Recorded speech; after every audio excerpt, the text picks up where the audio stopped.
Salam. Salam. Qo'yadalaringiz, deyvalsa qo'yaman. Nima o'zi? Şkolu bir kanara.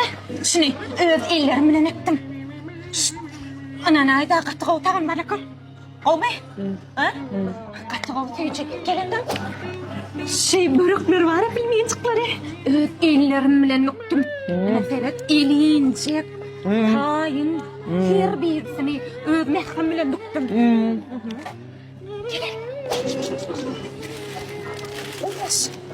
İçim canına uğraşıyor. Elimle kestim. Şey.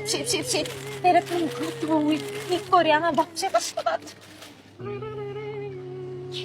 İşte onu ödüm ölürdüm. Yalnızca ölür gelen. İyilerini ölürdüm. Al. Svež et. Bolya.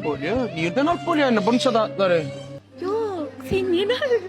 Sen beni alsan iyi mi zaten? İşte doğum ölür bilen. İkine ne kıp bilen. Uğraş kesip bilen. Börük yiyip sen beni alsan hem de zaten bitiyor bilen sonu. Sana ansat bolya. Sonuçta alyan mı? Bolya o canlı var. Kassan nerede doğun? İçi.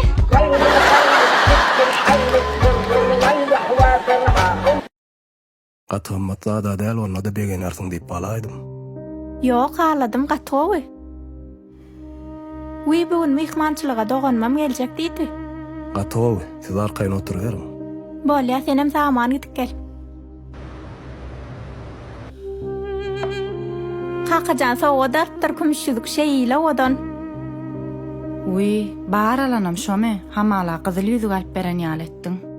Kızıl yüzük alıp berenne de hiç daha da ol. Soğuğa dalacak olsa iPhone bir daha dalaymal kenne, ömrü özün oyunu düpüyorsun.